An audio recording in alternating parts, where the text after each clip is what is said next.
Toko does not have DID, and I can prove it. Deep within Danganronpa are a multitude of unanswered conspiracies that all connect today, and I believe this to be one of my best theories yet. This is the theory on Toko Fukawa.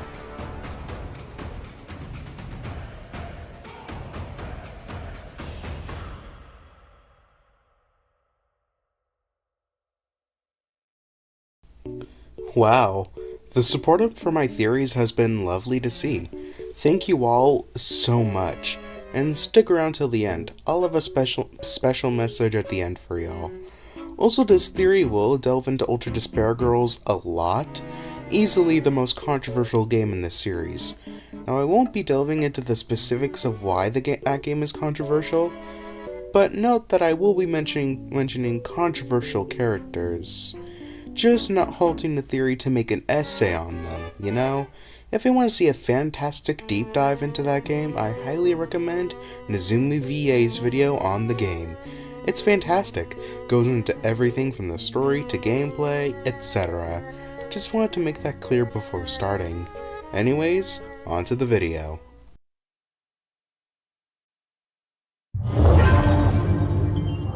You promised! I can't believe you lied! Now, before we even get to the theory, we should explain Toko's backstory, because it is crucial to do so. Also, to avoid having this take too long, a lot of this info came from the Danganronpa wiki, which definitely made research a lot shorter and more efficient. So many thanks to the Danganronpa wiki, and overall make this script writing process a lot easier on my part. I'll dramatically read her backstory and copy paste it from the wiki. But with that out of the way, let's go through her backstory. At the hospital where Toko was born, a baby born at the same time died in a medical accident. It was unclear which mother's child was the dead baby. Both mothers refused to test their blood, as they both wanted the child to die. Around the child's accidental death, it became clear that the two women slept with the same man. Toko lived with one father and two mothers. Though the circumstances are a bit unclear, it's been confirmed that she was mistreated as a child. She was once locked into a closet and forced to stay there for 3 days without food. This traumatic experience resulted in her developing a pathological fear of the dark.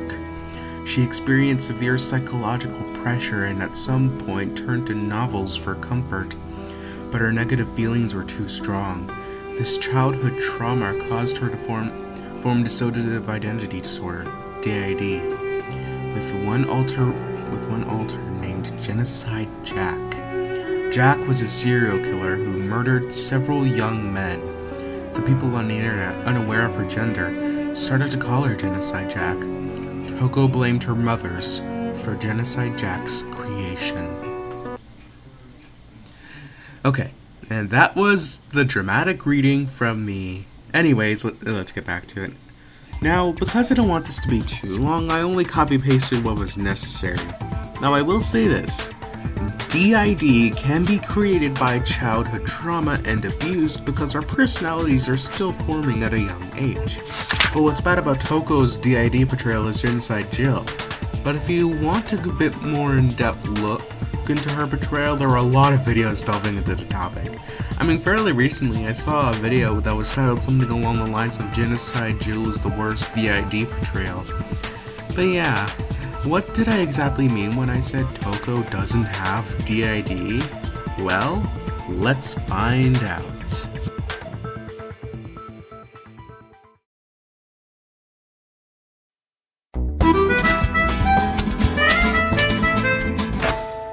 Let's give it everything we've got. It's punishment time! You know, at the time of writing this script, it's been 193 days since I came up with this theory, and much like my past Willy Wonka theory, the reason for me hesitating on this theory is because I've been afraid to screw this particular one up. But I'll just have to do it. So, wanna know what ended up starting this theory? One specific piece of evidence. It led me down a rabbit hole that resulted in this theory. But before we get to that, let me explain one key thing about Ultra Despair Girls. That game differs from all Danganronpa games by being a shooter, with your weapon being called the Megaphone Hacking Gun, a gun built to specifically harm Monokumas and robots in general, via sending out codes and electromagnetic waves. And the bombshell that led me to make this theory ties into the Megaphone Hacking Gun. In Chapter 4, Nagito has Toko fight Kamaru, and here lies one of Ultra Despair Girl's biggest plot holes. If the Megaphone Hacking Gun can only harm robots, like Monokuma, then how can we damage Toko with it? And this is not the only instance of this recurring. Outside of the boss fight, if you hit Toko with the Megaphone Hacking Gun, she'll duck, as if she's being harmed in some way. So what the hell is going on? But I know what you might be thinking. Come on, it's a simple plot hole they didn't really think all the way through. And I would get it if it were literally any other series. Except this is Danganronpa we're talking about, where any abandoned plot threads or plot holes actually lead up to the big truth of the whole game. So I've been thinking, what if this and many other moments in this game actually connect to a bigger truth? And it's no coincidence that this game focuses a lot on Toko and her development. So what if she doesn't have D.I.D, but is actually a robot? Alright, I know this is an incredibly ridiculous idea, but bear with me. But then we have another question that comes with this. What's the point? Yeah, it could be simple enough to just say Toko is a robot and call it a day, but in Danganronpa there are masterminds to every mystery. So who was behind Toko being a robot, and why did they do this? Well, who has been behind everything in this series, in one way or another? Yes, I'm saying that the person behind Toko being a robot is Junko and Oshima. But since it's easier on my end, let's explain the backstory first, then present the evidence for it. It's like what I did with my Serpentius theory. So here's what I think happened. So around the time Toko said Genocide Jill showed up, I believe that's when Junko showed up, and then proceeded to kill her. And within the body of a robot, she implanted the alter ego of a serial killer and the soul of Toko. Alright, an interesting backstory to be sure. But here's my proof. If anyone outside of Monica could do something like this, it's Junko.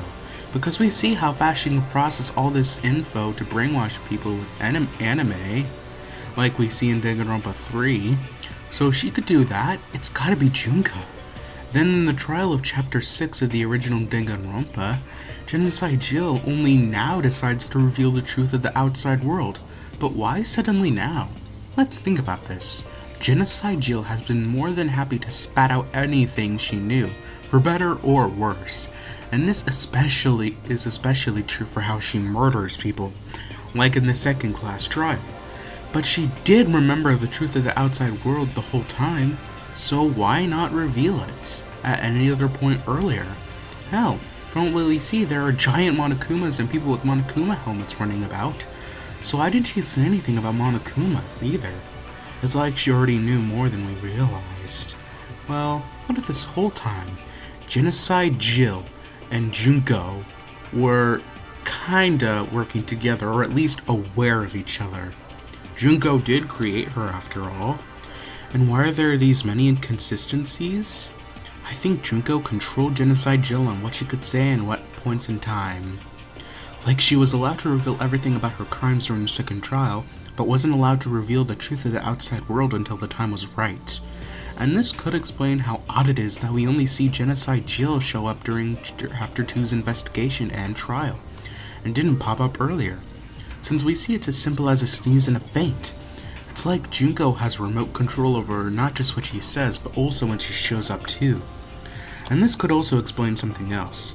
When Genocide Jill shows up during the trial, she has no problem revealing a lot of info about her murders.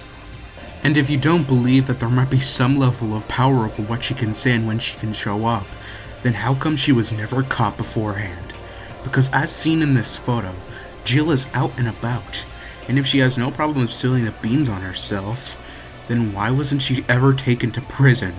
It's because Junko is making sure the truth about Genocide Jill doesn't leak out until the killing game starts, when revealing the identity would prove rather interesting. And also keep note that Genocide Jill loves to kill cute boys, and for some reason just doesn't kill Byakuya, aka her biggest crush. Again, this theory would explain these many inconsistencies in her behavior. Speaking of wildly inconsistent behavior, Toko says something so bizarre during the final class trial. So much so that I'll just let the Game Grumps explain why it's so odd. Are you telling me to swap places with her? No, absolutely not. That'd be like forfeiting my What are you entire talking? identity. It happens 3 times a day. Toko, you're the only one Lunch? who can rely on. That would be like forfeiting my entire hunger. This makes no sense. It happens almost daily that Genocide Jill shows up. But why is Toko suddenly now afraid of having her pop up? It's because Junko is there. Junko is the main factor that changed from the last time she changed to now. I think Toko is afraid that if Genocide Jill comes out, she'll spill the beans on her connection to Junko, like she spilled the beans on her murderous intentions.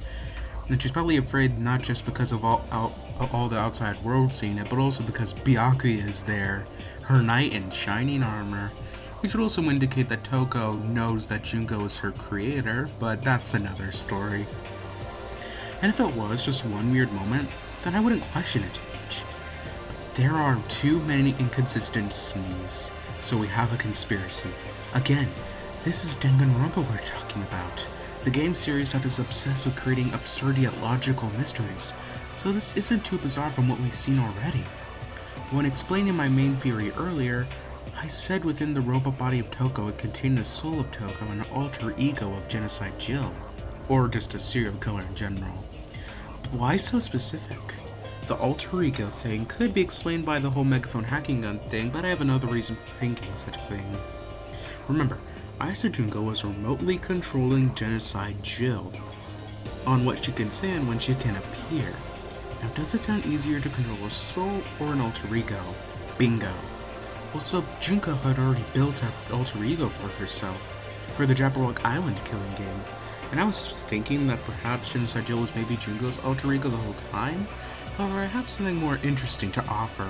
Perhaps Genocide Jill was a prototype for Junko's alter ego. See if not just Junko is capable of building an alter ego or not, but if she's capable of building one that's an ultimate despair like herself. Because, are you really gonna sit here and tell me that somehow Genocide Jill wouldn't count as an ultimate despair? As if. So yes, I do believe Genocide Jill is to be the prototype of the upcoming Junko alter ego for the Jabberwock Island killing game. Or just an alter ego in general. Either way, I think both can add up. You never know with Junko.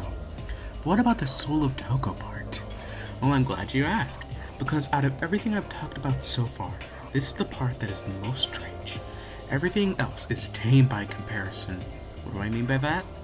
Well, it's a moment in which despair grows, Chapter 5, and for those who have played the game or watched someone else play it, I think you have a clue of what I'm referring to. I'll explain it either way, cause take a gander at this. This! What the fuck are we looking at? It's a ghost. Specifically, the ghost of Monica Toa's father. Yes, in a series where characters almost die permanently, we have a confirmed form of afterlife. This, out of everything I've seen in the franchise, it stands out because it seems to be implying something grander. But for a while I couldn't figure it out. Then it hit me.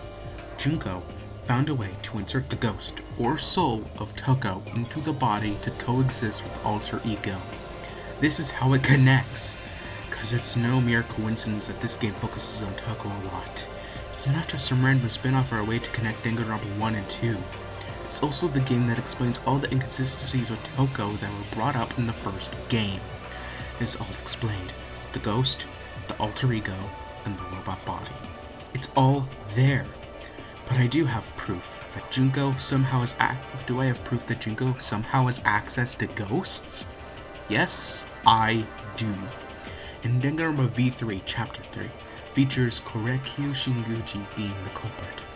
During his execution, After being boiled alive, Korekyu is turned into a ghost. Nothing new. But then we get Monokuma being able to not just specifically bring the ghost of his sister there, but also kill them and control the sister to put salt on Korekyu's body. This is it. Laid out, crystal clear. If Monokuma has the ability to just bring forth ghosts and control them, then surely Junko does too.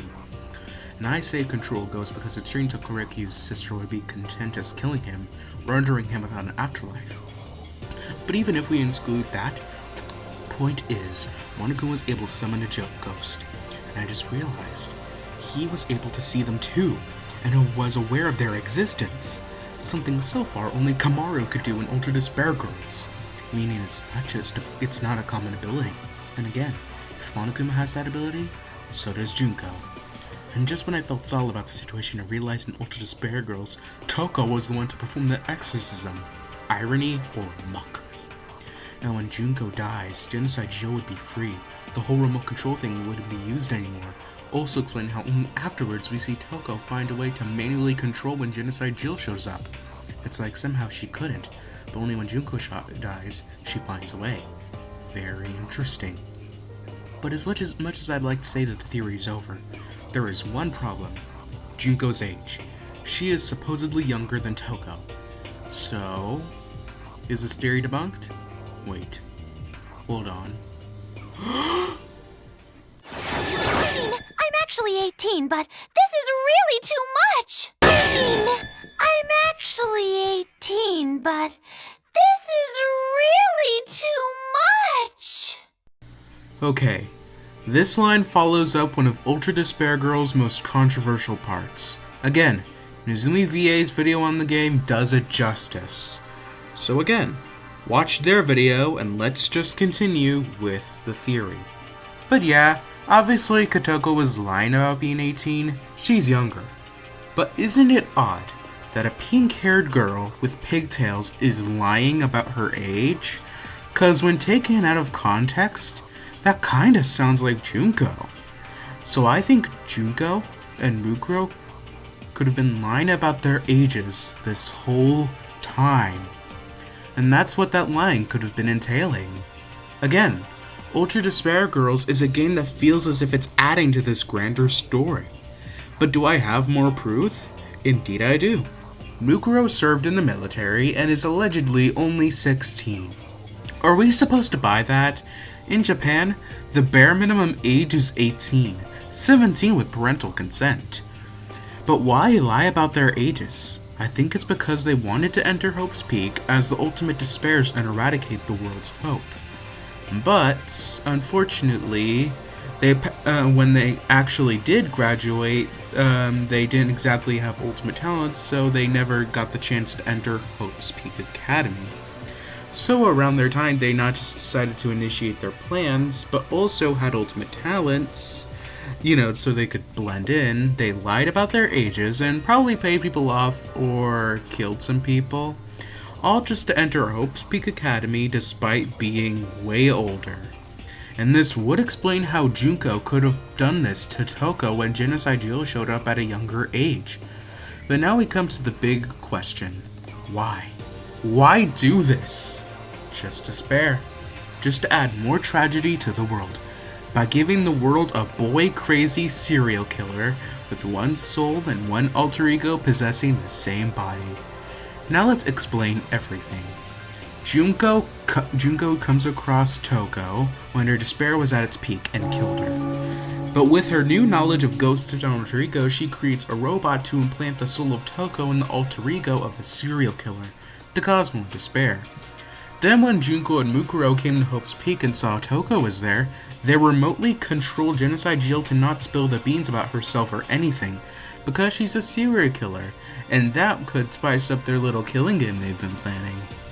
Then when the time comes for their killing game, they wait for the right moment to have Genocide Jill show up. And once she does, she has no problems revealing everything about her methods. Then Junko had her not spill the beans on the truth at outside world to avoid the killing game ending early. Then when the 6th class trial comes, Genocide Jill is allowed to reveal the truth of the outside world once Junko shows up. But doesn't reveal her connection to Junko, most likely to avoid being arrested.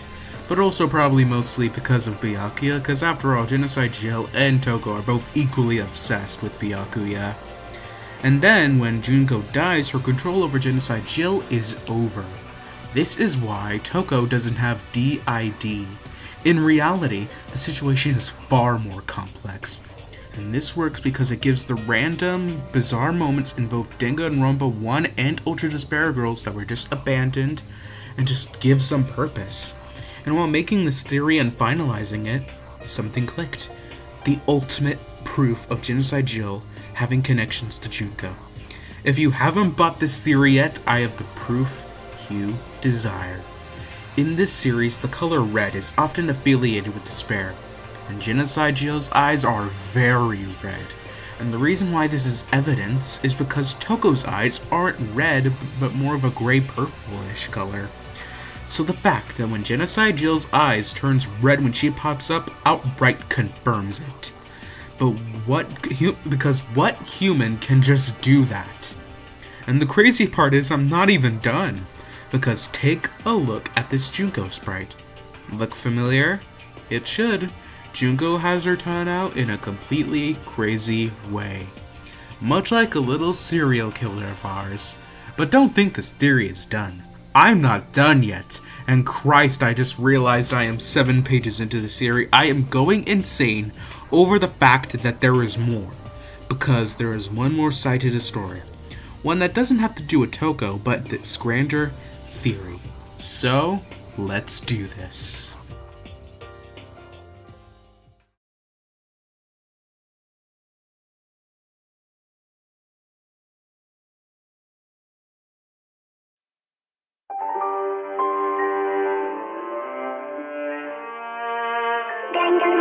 Whoa! Why are you all ganging up on me? You're all nothing but vermin! Alright, so remember the moment that started this theory? The Genocide Jill boss fight? Yeah? Well, also remember how when you shoot her in-game, like outside of the boss fight, Toko ducks, seemingly with a headache? The point is that in the base game, Toko isn't the only one to react to the hacking gun. The only other one to do so is Haiji Toa. Again, go watch Nozumi VA's video. So what is going on? If Toko reacts to it and can be harmed by it in a boss fight... Wait. Oh my god. Haiji is a robot too. But how? Who could have built him? It's simple. It's Monica. And this could perfectly explain why her father and Haiji infamously hate her so much. But much like with Toko, let's go through Monica's backstory. Well, at least until we get past the stuff that matters. So here comes another dramatic reading. Monica was born an unwanted child by both her father, the president of the Toa group, and her mother, his lover, out of wedlock. Monica's mother was supposed to take care of her, but instead abandoned the child soon after her birth. Because of all her actions, Monica saw her mother as a completely selfish and pathetic person. Monica's father thought of giving her to an orphanage, but instead took her into his family. However, Monica was always unwanted and everyone else felt uncomfortable around her. Every time Monica smiled or joked, the others looked at her coldly, as if she didn't deserve to laugh. Every time she spoke, the others turned silent. Her older half-brother thought of her as an alien, not part of the family. Everything Monica did made Haiji feel sick. He had a bad feeling about her and he was quite sure that Monica would end up destroying his family. Though Monica was happy and childish on the inside, she felt like dying. It's implied that she was physically abused, too. And one time she pretended to be badly wounded as a result. She started to pretend to be legitic because she was finally treated with some kindness, and she could have more control over people. Believing that they caused it, her father and brother felt pity for her. Even though Monica was disliked in the family, she had a genius intellect and became chief executive of the Toa Group's robotics branch, even surpassing Haiji. Alright, And if Haiji was indeed a robot Monica made, this would explain Haiji and her father's hatred of Monica, and just make a lot more sense.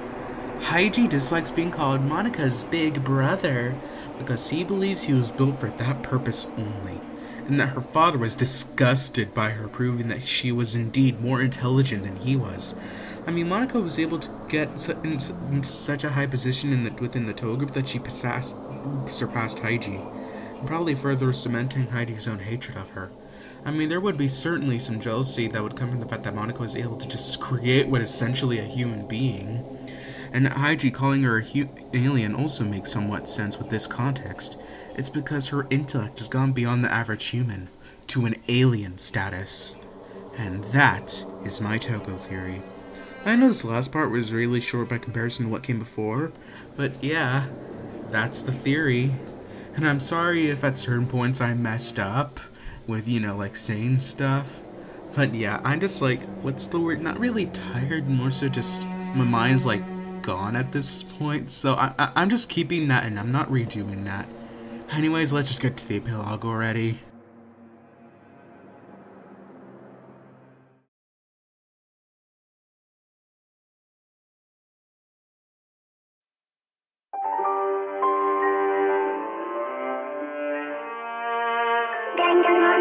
Let's give it everything we've got. It's punishment time!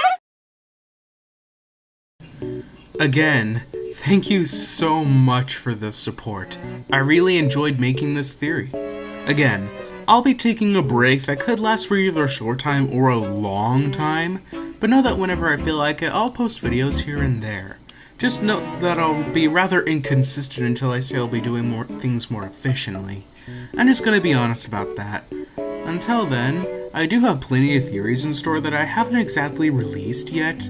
Sometime I will get to them, but I'll share what I have in store for y'all so you have something to chew on. Okay, breathe in.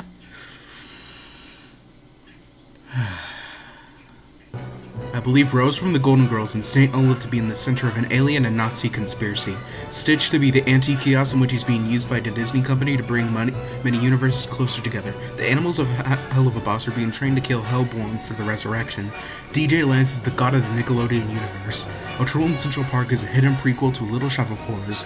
All of Nintendo's games could exist in the same universe. Lulu is a chaotic being bound to the form of a cat. Tai and Kari have a bizarre family to say the least. The Hat from the Cat in Hat is attempting to spread its chaos to our world using adult jokes. Sora is the reincarnation of the cat god, Rav is being tortured by the narrator via Tigger, and Lucky Jack and Alabita Slim are cursed by the same source. Get ready for whenever I get to these, but excuse me as I take my break. Anyways, have a lovely day, and until next time.